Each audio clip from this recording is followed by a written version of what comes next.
Hi, నమస్తే. This is Rahul. చూడండి, ఈరోజు నేను మాట్లాడబోయే టాపిక్ ఏంటంటే చాలా యూనిక్ అండ్ వెరీ ఇంపార్టెంట్ అనమాట. So this is relating to the new born babies and their growth and how they identify colours, how they speak very చిన్న చిన్న మాటలతో ఎలా వాళ్ళు మొదలెడతారు, నెక్స్ట్ వాళ్ళ తాలూకా ఎలాగా కలర్ ఐడెంటిఫై చేస్తారు, సో వాళ్ళు మనకి ఎలా సిగ్నల్స్ ఇస్తారు, సో అసలు ఇది ప్రాపర్గా డెవలప్ అవ్వకపోవడానికి రీజన్ ఏంటి. ఇప్పుడు రీసెంట్గా మనం చూస్తున్నట్లయితే there is a burning question అంటే చాలా ఇంపార్టెంట్ టాపిక్ అనమాట. అది బర్నింగ్ క్వశ్చన్ అంటే అర్థం. సో ఇప్పుడు పిల్లలు ఏంటంటే మనకి సకాలంలో వాళ్ళు మాట్లాడట్లేదు. సకాలంలో వాళ్ళు మనకి ఏదైతే సిగ్నలింగ్ సిస్టమ్ పేరెంట్స్ పిల్లల్లో ఉంటుందో అది డెవలప్ అవ్వట్లేదు అనమాట. సో దానికి మెయిన్ రీజన్ ఏంటి అని అంటే పేరెంట్స్ చిన్నప్పటి నుంచి వాళ్ళకి ఇప్పుడు మొబైల్ అండ్ ఎలక్ట్రానిక్ డివైసెస్కి వాళ్ళ మైండ్కి అంటే పేరెంట్స్ టైం వేస్ట్ అవ్వకూడదు, వాళ్ళు ఏదో పని చేయాలి, పిల్లలు డిస్టర్బ్ చేస్తున్నారు, సో వాళ్ళకి ఏదో విధంగా ఎంగేజ్ చేయాలని చెప్పి ఏంటంటే ఎలక్ట్రానిక్ గ్యాడ్జెట్స్ మనం వాళ్ళకి ఇచ్చేస్తున్నాం. Like mainly mobiles and next అనేది టీవీలో వాళ్ళు ఏదో పెట్టేస్తే అలా చూసుకొని వాళ్ళు ఏదో అలాగా ఆ వీడియో గేమ్స్, ఆ వీడియోస్ ద్వారా వాళ్ళ మైండ్ అనేది ఒక అన్డెవలప్డ్ స్టేజ్కి వెళ్ళిపోతుంది అనమాట. సో మోస్ట్లీ 90% మొబైల్ అయితే అసలు పిల్లలు ఎలా ఎడిక్ట్ అయిపోయారు అంటే వాళ్ళు అన్నం తిన్నప్పుడు మొబైల్ చూసుకొని తింటున్నారు. సో ఇమాజిన్ సిచ్యువేషన్, మొబైల్ చూసుకొని షార్ట్స్ కానీ వీడియోస్ కానీ ఏదైనా చూసుకొని ఒకవేళ పిల్లలు అన్నం తిన్నట్లయితే వాళ్ళ మైండ్ ఎలా మెచ్యూర్ అవుతుంది అంటే ఇప్పుడు అన్నం తిన్నప్పుడు సర్టైన్ గ్రంథులు మనకి రిలీజ్ అవ్వాలన్నమాట. సో మైండ్లో కానీ బాడీలో కానీ అది అరిగించడానికి పేగుల్లో కొన్ని గ్రంథులు డెవలప్ అయ్యి ఇదవుతుంది. గ్రంథులు డెవలప్ అయ్యి అది ఫుడ్ని అరిగించాలంటే మైండ్ సిగ్నల్స్ ఇవ్వాలి. సో మైండ్ అనేది ఇప్పుడు మొబైల్తో ఎంగేజ్ చేసి ఉంచుతున్నాం. ఇక్కడైతే ఫుడ్ తింటున్నాడు, వాడికి అన్నం ఎలా ఒంటి పడుతుంది, అసలు వాడి మైండ్ ఎలా గ్రోత్ అవుతుంది. సో పేరెంట్స్ పిల్లలతో మాట్లాడట్లేదు, గ్రాండ్ పేరెంట్స్ పిల్లలతో మాట్లాడట్లేదు, వారి పనుల్లో అందరూ బిజీగా ఉంటున్నారు. సో దెన్ అసలు వాళ్ళకి కమ్యూనికేషన్ స్కిల్ ఎలా తెలుస్తుంది. అమ్మ అని నా 10 సార్లు పాపకు పిలిస్తే ఓహో అమ్మ అని పిలాలి అని వాడు మౌత్ అనేది వాళ్ళు లిప్స్ వాళ్ళ త్వరగా స్వరపీఠిక ఆ విధంగా డెవలప్ అవుతుంది అనమాట.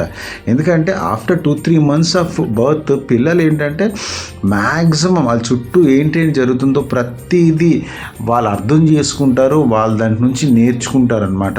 సో ఇప్పుడు 2-3 months ఎప్పుడైతే చిన్న సెన్సెస్ వాళ్ళది పని చేస్తుంది అని అనిపిస్తున్నప్పుడు ఏం జరుగుతుంది, వాళ్ళకి వాళ్ళ అల్లరి నుంచి కానీ లేకపోతే వాళ్ళ బిజీ నుంచి కానీ మనం తప్పించుకోవడానికి ఎలక్ట్రానిక్ గ్యాడ్జెట్స్ ఇచ్చేస్తున్నాం. This is the most worst thing అనమాట. ఇప్పుడున్న ఈ ఐటీ ఇండస్ట్రీలో, ఇప్పుడున్న ఈ ఫాస్ట్ ఇండస్ట్రీలో పిల్లలు కనొద్దండి, కంటే సరిగ్గా పెంచండి. ఎందుకంటే పిల్లలు అనేవాళ్ళు వైట్ పేపర్స్ అనమాట. మనం ఏం రాస్తే వాళ్ళు అదే నేర్చుకుంటారు. సో పిల్లలు ఎప్పుడు చెడ్డవాళ్ళు కారు, they are very beautiful and అసలు చెప్తున్నాను కదా, they are like white papers. మనం ఏం రాస్తే అది రాయించుకుంటారు. అండ్ నేను నా one of the most quotation what I use, childrens are the best copiers of their parents. అంటే వాళ్ళు తల్లిదండ్రుల్ని పిల్లలు చాలా బాగా కాపీ చేస్తారు. చూడండి, అందుకే తండ్రి ఎలా నడుస్తాడో కొడుకు అదే నడక కాపీ చేసి అలానే నడవడానికి ప్రయత్నిస్తాడు. సేమ్ తల్లి ఎలా నడుస్తుందో, తల్లి బాడీ లాంగ్వేజ్ ఎలా ఉంటుందో కూతురు అది అనుసరించడానికి తను ప్రయత్నిస్తూ ఉంటారనమాట. సో ఈ విధంగా పిల్లలు పేరెంట్స్ని ప్రతి స్టెప్లో కూడా కాపీ చేయడానికి ప్రయత్నిస్తారు. సో అందుకనే మన నడవడి, మన ఆలోచన విధానం, మన బిహేవియరు, మన బాడీ లాంగ్వేజ్ ఎలా ఉంటుందో పిల్లలది కూడా అలానే ఉంటుంది. అంటే వాళ్ళు నేర్చుకున్న ప్రతి యాక్షన్ మనమే వాళ్ళకి గురువు, మనమే దైవం, మనమే దేవుడు వాళ్ళకి ఒక స్టేజ్ వచ్చినంత వరకు ఉన్నాం. సో ఇప్పుడు మీరు అర్థం చేసుకోండి, మీ పెంపకంలో తప్పు ఉందా లేకపోతే వాళ్ళు పెరగడంలో తప్పు ఉందా. Ask yourself first, then you blame your children. Okay, thank you so much. ఈ వీడియో ఏదైనా మంచి అనిపిస్తే నిజంగానూ పిల్లల మీద స్పెషల్ కేర్ తీసుకోండి, వాళ్ళకి జాగ్రత్తగా పెంచండి. అనుక్షణం వాళ్ళతో టైం స్పెండ్ చేసేటట్లే మీరు ప్లాన్ చేసుకోవాలి. ఇవే చైనా కానీ, సింగపూర్ కానీ, తైవాన్ కానీ, బ్యాంకాక్ కానీ, లేకపోతే మోస్ట్ డెవలప్డ్ కంట్రీస్ వాళ్ళు ఏంటంటే నగరాలు ఫస్ట్ నిర్మించరు, ఫస్ట్ రహదారులు నిర్మిస్తారు. రహదారుల తర్వాత ప్లంబింగ్ సిస్టమ్ అంటే డ్రైనేజెస్, దెన్ ఎలక్ట్రిసిటీ, ఇలాంటి కామన్ థింగ్స్ ఏదైతే basic things for needing A family ఏదైతే ఉంటాయో మౌలిక సదుపాయాలు అంటారు, ప్రాథమిక మౌలిక సదుపాయాలు అంటారు. అవి నిర్మించిన తర్వాత అప్పుడు అక్కడ ఇల్లు కట్టడానికి పర్మిషన్ ఇస్తుంది అనమాట గవర్నమెంట్. బట్ వేరేజ్ ఇన్ ఇండియా మన కంట్రీకి మనం అలా అనుకోకూడదు.